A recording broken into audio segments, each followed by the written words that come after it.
Hello everyone and welcome back to Let's Play Metroid Other M. In the last part we had the Atom scene happen, and now we're meant to go into Sector 1 to go see the bioweapon research facility and more or less go to the end of the game, directly from here. But in the main campaign, this is your best opportunity to go get all the items you can get before beating the game. We can't get everything, but we can get, from memory, say maybe about 75 to 85% of the items-ish, somewhere in that range. So, we're gonna go do that. I think in this part we're mostly focused on Sector 1, but I think we start accessing Sector 3 as well. So, let's talk about the Atom scene. Because I didn't talk about last part because I knew we were gonna go right into the Nightmare fight, and I wanted to focus on that because it was more prevalent as well as what was going on with the gravity suit. The Atom scene is bad. Honestly, it is really bad. And honestly, the entire dynamic with Samus and Adam in this game feels very mishandled to what it not only sounded like it was going to be in Fusion, but also to what it is in the Metroid manga. Because Samus and Adam respect each other 100% in the manga, even after she had left the Galactic Federation. And admittedly, that's because they hadn't written the whole thing of the reason Samus left the Federation was Adam not letting her almost kill herself, if not potentially 100% kill herself, trying to rescue his brother.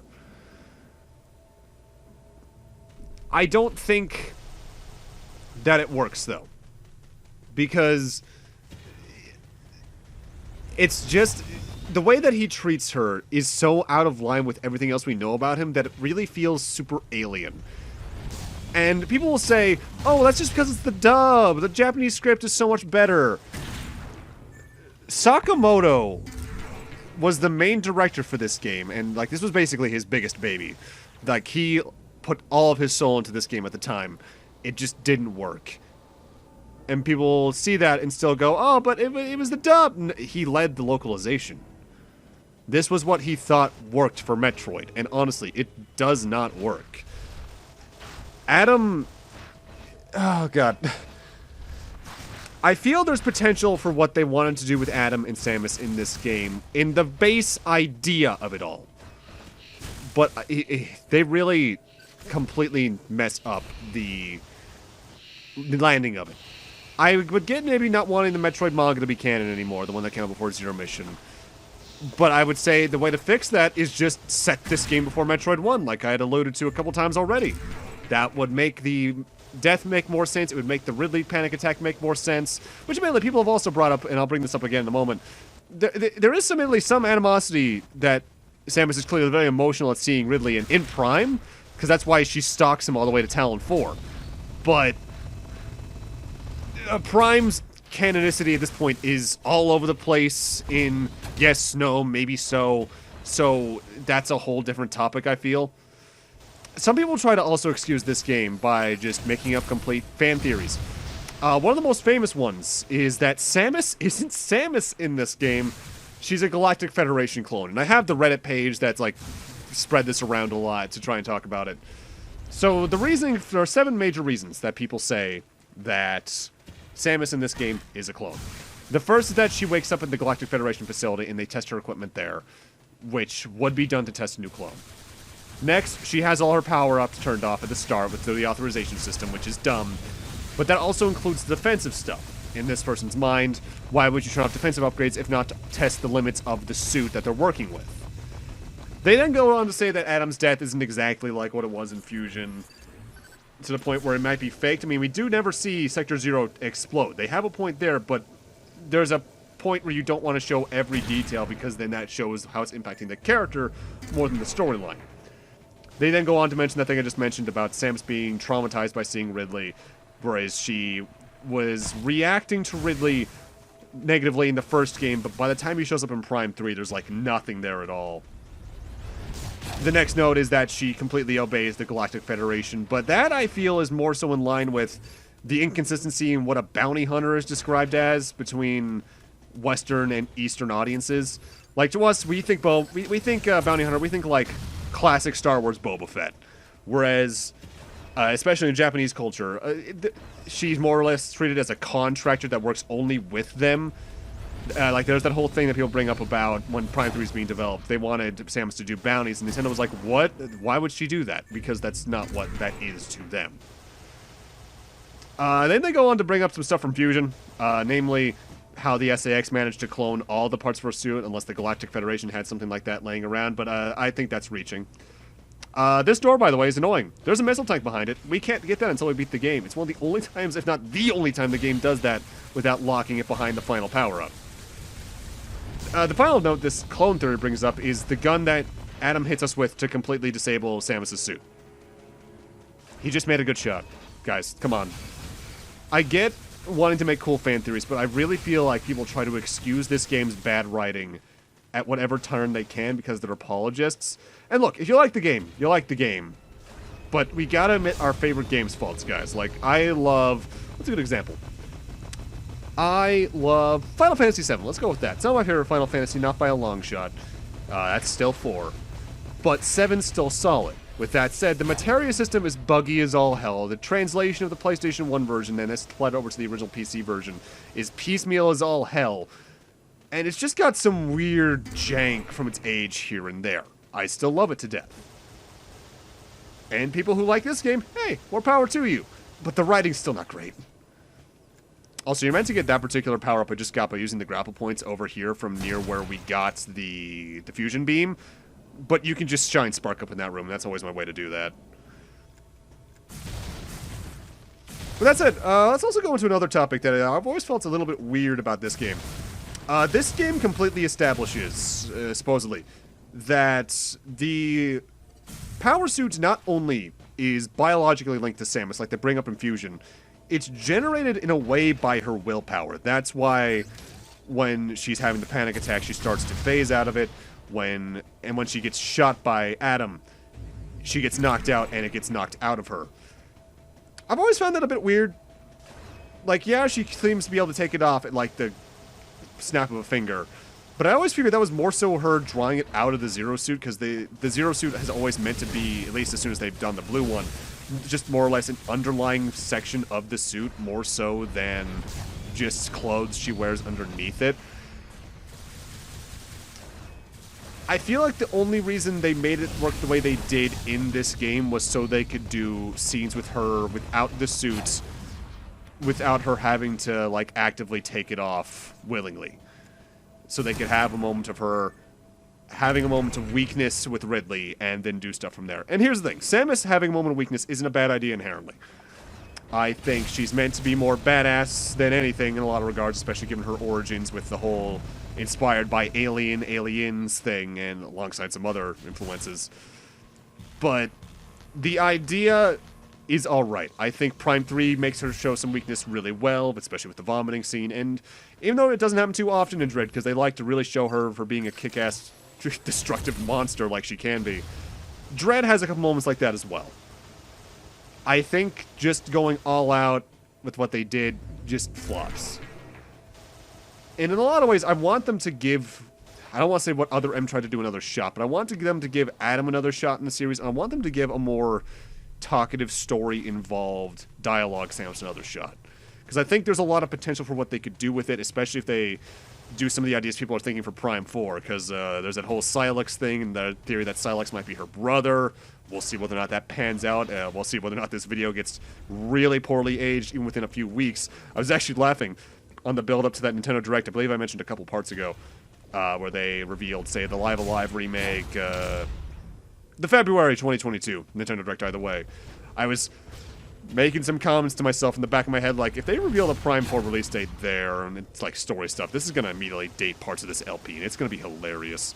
Because I've had that happen, even recently. Because, like, I think I've made comments about when's Metroid coming back as recently as, recording-wise, months before Dread was even announced, and those videos, I think some of those videos haven't even been uploaded yet, which is hilarious to me. Because, for context's sake, this is being recorded on February 11th. Some of the videos I'm uploading right now, which is the end of X7, were recorded, like, back last June-ish. because I just did not upload last year for reasons I went over in its own separate update video, and I've had a couple of other years like that in the past too, where nothing happens, and it happens, oh well. Theoretically, at this point, you can go to the end of the game, because you just need to go through that door, and I don't think you're locked into the end game. I don't think you're locked into the end game until you go into another room in the bioweapon research facility. I think. I seldom try to backtrack from that area, because why would I? But we got a few more items to go, and the items in Sector 1 are located far apart. To the point where you always need to backtrack out of the area to the main elevator, no matter what, if you're going for 100%, at least once in this area. Because the furthest item in Sector 1 is that we can get right now, is a speed booster item in a few rooms from here. But you can't go back to the Biosphere test facility where we first encountered Lizard Ridley once you leave that area the first time, because it explodes, and I guess they don't want you going back there to see that you could do stuff there, maybe. You can't go back to Sector 3, Sector 2, Sector 3 through that at all. You have to go back to the main elevator, and I've always found that weirdly limiting, because even when it comes to what we can do in post-game to explore a little better, they don't really connect the sectors in any meaningful way. They're very isolated, which, again, is more so just due to how this game is structured, and I'll go over my thoughts on that when we get to the way I'm editing the credits, at least, because... getting a little ahead of myself here. And I'll bring this up again once we get to them. But the way we're handling the credits in this LP is we're watching the credits the first time through without me talking over them for quote-unquote story cutscene significance or something like that. And then when we do the 100% stuff, we'll be watching the credits again where I can actually go over my thoughts on the game as a whole instead of just what we had seen at that point. I just feel that's a better way to flow it. I've done that a couple times throughout my LPs. One of the most notable ones recently, Mega Man, Battle Network Operate Star Force, Operate Shooting Star. Did that in that. I did that in my Metabots LP, which I'm genuinely surprised has been my most successful LP, period.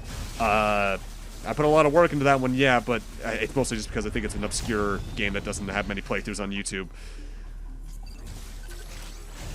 I've done that a couple times. We're doing that again here, because it's the only Metroid game with the structure this one has. So yeah, in order to get everything in Sector 1, well, you need power bombs for that, and we don't have power bombs yet. We won't have that for a couple parts yet still. But with everything you can get barring the power bombs, you just need all the way through, I believe, Speed Booster. No, Wave Beam. Wave Beam was later than Speed Booster, but not by much. But you're going to have a hard time finding... Well, no, you need Super Missile. You need Super Missile and Grapple Beam. Never mind. I just got those at the very start of the trek. That's right. But yeah, the final item we can get for right now is in this room where I talked about having distinct memories of watching Hitman 2 to Reborn. We need to do a speed booster along the outer rim to break through a distant wall. And I think distinctly when I was first playing the game and doing this part of the cleanup, I think I was on the future arc for effect by then. I remember because I think it was the fight where Suna does the big zoom zoom whoosh whoosh with either hand in the weird sewer section with that one guy from the other family helping out. Those aren't the names of any of those abilities, but I haven't read that series in like 2 or 3 years, and a lot of the names of stuff escape me in that show. The door is clipping into the screen. That's interesting. With that, though, we're done in Sector 1, barring power bomb stuff. So now we're going to jump cut over to the main elevator just to save us some time on tracking out, because now we're going to go to Sector 3.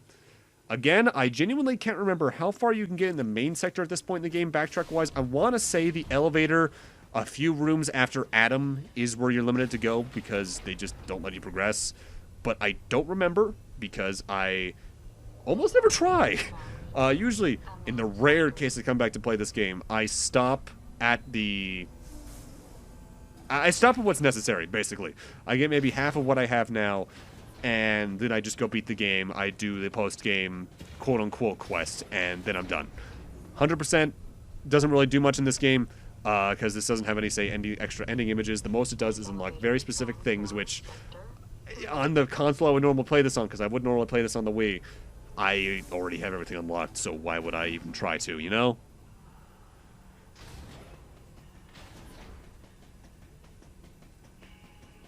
Sector 3, though, is a pretty extensive loop as well. Basically, every single sector we need to do a complete loop in order to get 100%.